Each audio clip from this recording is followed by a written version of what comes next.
بسم الله الرحمن الرحيم. السلام عليكم ورحمة الله وبركاته. إن الحمد لله نحمده ونستعينه ونستغفره ونستهديه، والصلاة والسلام على أشرف الأنبياء والمرسلين محمد وآله وصحبه أجمعين، أما بعد. حاضرین و ناظرین، یہ درس نمبر 1856 ہے اور آج ہم سورہ حامیم السجدہ کی 2 آیتوں کی تلاوت اور تشریح کریں گے، آیت نمبر 50 اور 51، 50 and 51۔ چلے سب سے پہلے ہم ان 2 آیتوں کی تلاوت کرتے ہیں، لفظی ترجمے اور ترجمے کے بعد تشریح کرتے ہیں۔ اعوذ باللہ من الشیطان الرجیم، بسم اللہ الرحمن الرحیم۔ وَلَئِنْ أَذَقْنَاهُ رَحْمَةً مِنَّا مِنْ بَعْدِ ضَرَّاءَ مَسَّتْهُ لَيَقُولَنَّ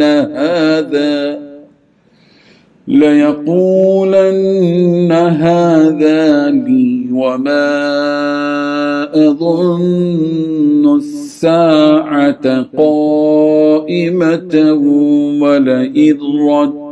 وَلَئِن رُجِعْتُ إِلَى رَبِّي إِنَّ لِي عِندَهُ لَلْحُسْنَى فَلَنُنَبِّئَنَّ الَّذِينَ كَفَرُوا بِمَا عَمِلُوا وَلَنُذِيقَنَّهُم مِّنْ عَذَابٍ غَلِيظٍ۔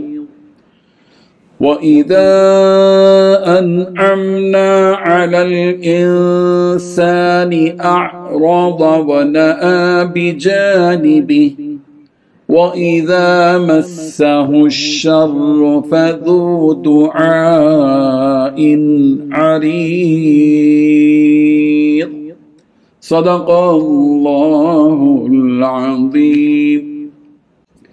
لفظی ترجمہ یوں ہے، وَلَئِن اور البتہ اگر اذقناہ ہم چکائیں اسے رحمتاً رحمت منا اپنی طرف سے، من بعد ضراء اس تکلیف کے بعد جو مست ہو اسے پہنچی، لیقولن تو وہ یقیناً کہتا ہے، ہذا یہ تو لی میرے لیے ہے، وما اظن اور میں گمان نہیں کرتا، الساعۃ قیامت کو کہ قائمہ قائم ہونے والی ہے، ولئن اور البتہ اگر رجعت تو میں لوٹایا گیا الی ربی اپنے رب کی طرف، ان بلا شبہ لی میرے لیے عندہ اس کے پاس للحسنى البتہ بھلائی ہی ہوگی، فَلَنُنَبِّئَنَّ پھر البتہ ہم ضرور بتلائیں گے الذین ان لوگوں کو جنہوں نے کفروا کفر کیا، بما ساتھ اس کے جو امیر انہوں نے عمل کیے، وَلَنُذِيقَنَّهُمْ اور البتہ ہم ضرور چکھائیں گے ان کو من عذاب غلیظ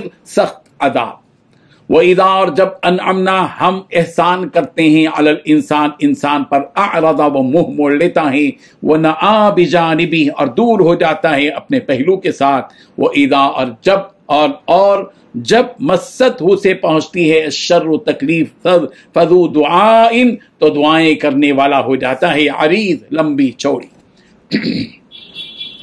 ترجمہ یوں ہے، اور جو تکلیف اسے پہنچتی تھی اگر اس کے بعد ہم اسے اپنی طرف سے کسی رحمت کا مزہ چکا دیں تو وہ لازماً یہ کہے گا کہ یہ تو میرا حق تھا اور میں نہیں سمجھتا کہ قیامت آنے والی ہے، اور اگر مجھے اپنے رب کے پاس واپس بھیجا بھی گیا تو مجھے یقین ہے کہ اس کے پاس بھی مجھے خوشحالی ہی ضرور ملے گی۔ اب ہم ان کافروں کو یہ ضرور جتلائیں گے کہ انہوں نے کیا عمل کیے تھے اور انہیں ایک سخت عذاب کا مزہ چکائیں گے، اور جب ہم انسان پر کوئی انعام کرتے ہیں تو وہ منہ موڑ لیتا ہے اور پہلو بدر کر دور چلا جاتا ہے، اور جب اسے کوئی برائی چھو جاتی ہے تو وہ لمبی چوڑی دعائیں کرنے لگتا ہے۔ ان 2 آیتوں میں 7 باتیں بیان کی گئی ہیں۔ پہلی بات، جو تکلیف اسے پہنچی تھی اگر اس کے بعد ہم اسے اپنی طرف سے کسی رحمت کا مزہ چکا دیں تو وہ ضرور یہ کہے گا کہ یہ تو میرا حق تھا۔ دوسری بات، میں یہ نہیں سمجھتا کہ قیامت آنے والی ہے۔ تیسری بات، اگر مجھے اپنے رب کے پاس واپس بھیجا بھی گیا تو مجھے یقین ہے کہ اس کے پاس بھی ضرور مجھے خوشحالی ہی ملے گی۔ چوتھی بات، اب ہم ان کافروں کو ضرور یہ جتلائیں گے کہ انہوں نے کیا عمل کیے ہیں۔ پانچویں بات، انہیں ایک سخت عذاب کا مزہ چکھائیں گے۔ چھٹی بات، جب ہم انسان پر کوئی انعام کرتے ہیں تو وہ منہ موڑ لیتا اور پہلو بدل کر دور چلا جاتا ہے۔ ساتویں بات، جب اسے کوئی برائی چھو جاتی ہے تو وہ لمبی چوڑی دعائیں کرنے لگتا ہے۔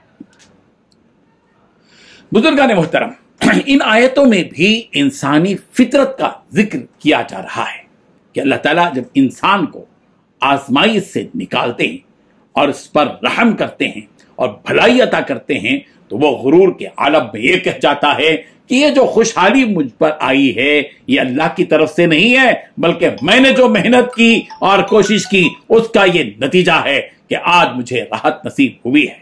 وہ یہ بھول جاتا ہے کہ راحت اور آزمائش کا دینا اللہ تعالیٰ ہی کے ہاتھ میں ہے۔ اس کی مرضی کے بغیر تو درخت کا ایک پتا تک نہیں جھڑ سکتا۔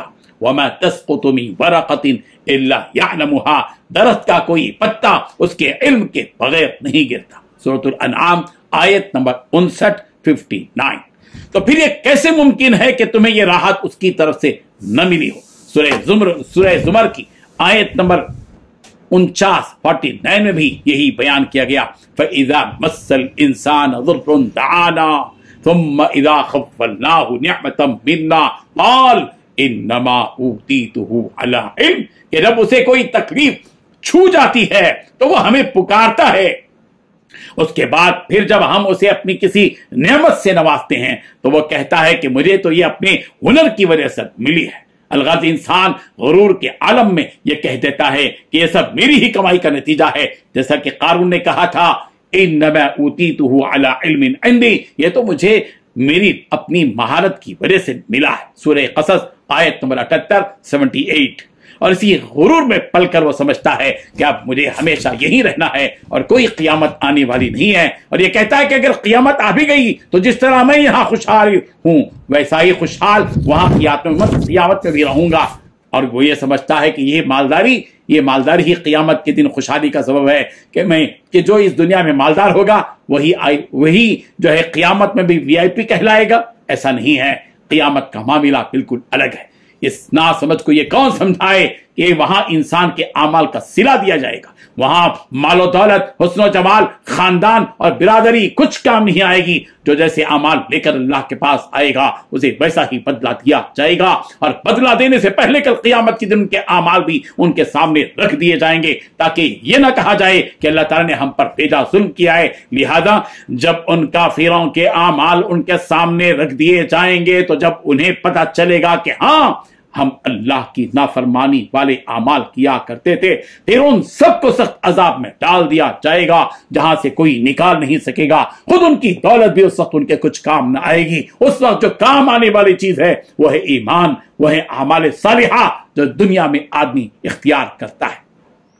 اللہ تعالیٰ پھر سے بطور تاکید اسی انسان کی حالت کو دوبارہ بیان کر رہے ہیں۔ وہ اس لیے کہ عام طور پر انسان اسی غفلت میں پڑا رہتا ہے اور مال و دولت کو صرف اپنی محنت ہی کا نتیجہ اور ثمرہ سمجھتا ہے، حالانکہ ایسا بالکل نہیں ہے، کیونکہ ہم اپنی آنکھوں سے دیکھتے ہیں کہ کئی ہنرمند پڑھے لکھے لوگ تنگی کی زندگی گزارتے ہیں، اور بعض ایسے بے ہنر اور جاہل ہوتے ہیں کہ ان کے خود قدموں میں دولت پڑی ہوئی ہوتی ہے۔